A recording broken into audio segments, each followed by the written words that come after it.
So, heute ist der Tag, wo der Drachen fliegen lernen soll. Welcher Drachen? Der da oben auf dem Schornstein schläft. Aber schlafen tut er eigentlich nicht mehr. Wir haben ihn gestern mit dem Glöckchen geweckt. Welches Glöckchen? Hier oben das Glöckchen. Haben wir ihn wach gemacht. Und ja, jetzt sind wir in etwa bei 1150 Grad. Die Heike, die hier sitzt, ist unser Brandmeister. Sie macht ungefähr seit um 2 in der Nacht, sitzt sie schon hier und ist nicht wegzukriegen.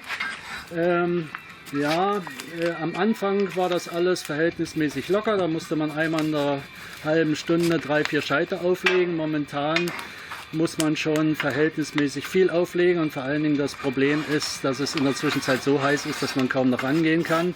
Gerade im Gesicht ist es wirklich sehr heiß. Wir brauchen noch eine Maske. Wir haben zwar schon eine Schürze gekauft und Handschuhe, aber wir brauchen als nächstes noch eine Gesichtsmaske, weil das ist im Gesicht einfach zu heiß. So, zu den Erfahrungen, also die Temperatur steigt ganz gut an, mit 60 bis 70 Grad fahren wir es hoch, aber jetzt wird es langsam schwierig, die Temperatur noch höher zu bekommen, weil ja, die Feuerbox hätte ein kleines Stück größer sein können. Das ist noch okay, aber ein bisschen größer wäre komfortabler gewesen. Deswegen müssen wir jetzt ab und zu die Asche rausziehen, damit einfach wieder Luft reinkommt und mehr Platz ist, und dann wird neu nachgelegt. Aber die 50 Grad bis 1200 Grad, die schaffen wir auch noch. Ich denke, in einer halben Stunde sind wir dort. Und ja, wenn dann der Ofen runtergefahren ist in 2 Tagen, werde ich dann mich wieder melden und die Ergebnisse zeigen. Ja, hier kann man auch schön sehen, wie heiß die Stange alleine ist, bloß wegen 2, 3 Minuten drin rumstochern. Bei diesen Temperaturen hört der Spaß dann langsam auf, da wird es dann langsam harte Arbeit. Ja, ein Holz haben wir in erster Linie Eiche. Da die Eiche aber sehr groß ist, haben wir uns jetzt entschieden, ein bisschen Esche noch hinterher zu schieben. Langfristig müssen wir uns kleineres Holz holen, damit die Oberfläche vom Holz größer ist, damit einfach bei den höheren Temperaturen das Feuer genügend Hitze entwickeln kann. So, 2 Tage später, die Temperatur ist jetzt bei 60 Grad. Wir öffnen jetzt den Ofen langsam und ja, dann schauen wir mal, was rausgekommen ist.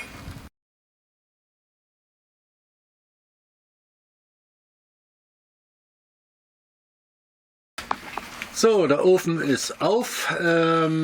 Es sieht gut aus. Eine Schale ist etwas verlaufen. Aber das liegt daran, weil es die Testschale ist, die keinen Sprühbrand hatte. Ja, wahrscheinlich wird ein Sprühbrand bei dem Ton gebraucht, weiß ich nicht. Aber gut, müssen wir schauen.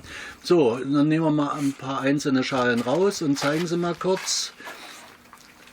So, die Heike hält das mal kurz. Ja, das wäre jetzt zum Beispiel eine Schale, die nicht glasiert wurde oder bloß oben ein kleines bisschen der Rand. Sieht ganz nett aus, denke ich mal. Das kann man so gelten lassen. Kannst du mal die nächsten dann rausholen? Ja, gib gleich die nächste Schale, die kleine daher. Ein ganz ähnliches Ergebnis. Sieht nett aus, kann man nicht meckern. Gefällt mir ganz gut. Ja, okay. Dann die große, gibst du mal die große mit dem grünen her.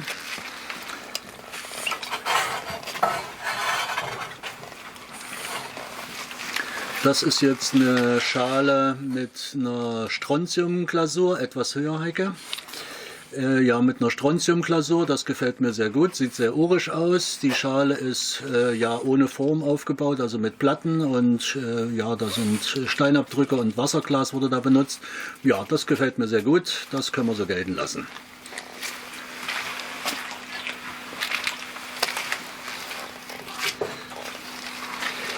Das ist jetzt auch eine Schale, die unglasiert reingegeben wurde in den Ofen. Ja, gefällt mir jetzt nicht so ganz, weil sie ein bisschen chinesisch glänzt. Aber denke ich, ist auch soweit okay, kann man gelten lassen. Ja, dann gib mal von den Unikaten da noch ein paar her, von den kleineren. Ja, das gleiche, ein bisschen Glasur drauf. Kommst du noch ein kleines bisschen näher? So, ist es okay. Ja, sieht auch gut aus, kann man gelten lassen.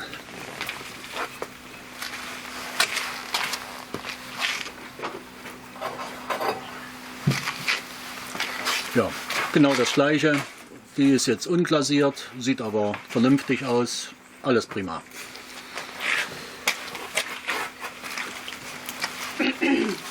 So, ja, kannst du mal die zerlaufene hergeben? Ja, also das war jetzt eine Schale, die hatte schon beim Trocknen einen Riss, die habe ich jetzt bloß testweise reingestellt und das sieht natürlich sehr interessant aus, aber der Riss ist geblieben.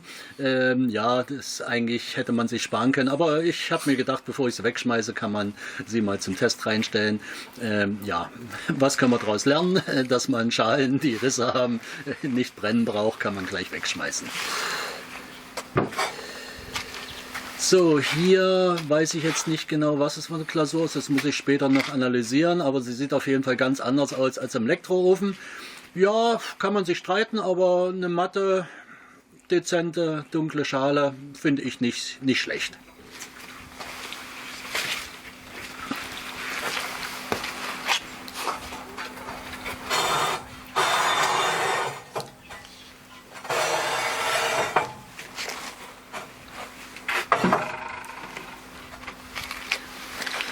So, das ist jetzt eine Glasur, die wir gekauft haben, nennt sich Grazie.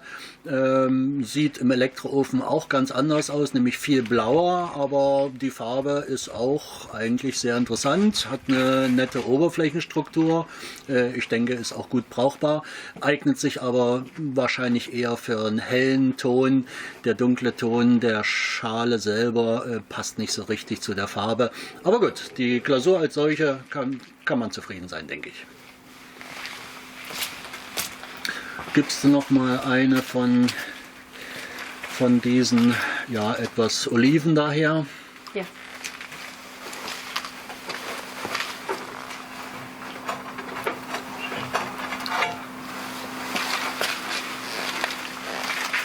Oder ich helfe dir.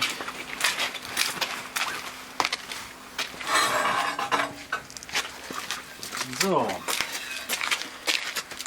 die Glasur sieht gut aus, aber was auch hier auffällig ist, und das wundert mich etwas, weil dieser Ton eigentlich für deutlich höhere Temperaturen geeignet ist, aber er hat sich hier doch durchgebogen.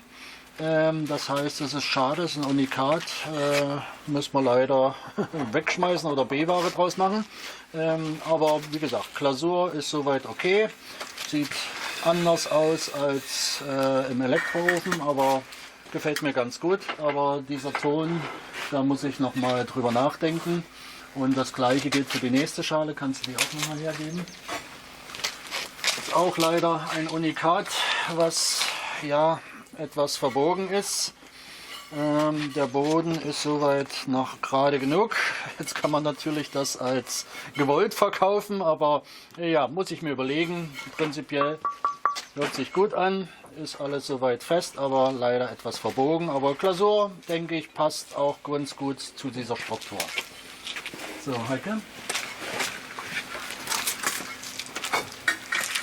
So, das ist jetzt unser Strontiumgrün und das Merkwürdige ist, es sieht hier ganz anders aus als auf der großen Schale, die wir ja vor 2-3 Minuten gezeigt haben.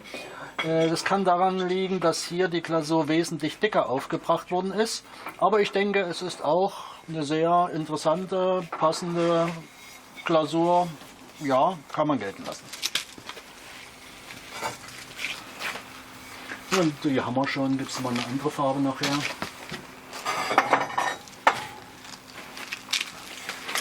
Ja, jetzt weiß ich nicht genau, welche Glasur das ist, da muss ich erstmal nachschauen. Hier sieht man ein bisschen Ablagerung der Asche, das ist ja auch zum Teil gewollt so. Gibt so ein bisschen einen antiken Touch, ja, denke ich, ist auch vollkommen okay. Als letztes werden wir, oder als vorletztes werden wir noch dieses hier nehmen. Sieht im Elektroofen auch ganz anders aus, aber ja, ich finde das sehr nett. Hier sieht man auch schöne Ascheablagerung, eine interessante Struktur mit kleinen Bläschen drin. Hier vorne sind sie nicht zu sehen, aber nicht sehr glatt. Aber das ist eigentlich so, wie es mir persönlich gefällt. Ist nicht so chinesisch glänzend glatt. Ja, so eine hat man, glaube ich, schon. So, und holen wir noch eine letzte raus. Und hier sieht man alleine schon mal den Unterschied. Diese beiden Glasuren sind die gleichen. Und bloß die Position im Ofen macht einen riesen Unterschied. Das ist näher an der Temperatur dran. Das finde ich sehr schön. Diese Glasur mit diesen braunen Effekten oben drin. Hier, die scheint nicht genug Temperatur abgekriegt zu haben. Ja, könnte man eventuell überlegen, nochmal nachzubrennen. Oder, ich denke mal, die Schale ist soweit okay. Kann man auch benutzen. Auch hier schöner Effekt durch die Asche. Ja, denke ich, ist ganz interessant. So, ich denke mal, damit können wir es erstmal lassen. Kannst du noch die kleine oder ich hole mir selber.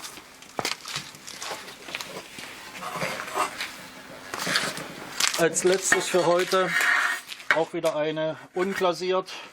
Denke ich, kann man nicht meckern, nicht verbogen, alles prima. Ja, alles gut. So, damit möchte ich mich erstmal verabschieden. Ich denke, für den ersten Glasurbrand können wir ganz zufrieden sein. Der Rest ist natürlich jetzt eine Sache von vielen, vielen Bränden, um sich in die ganze Materie einzuarbeiten.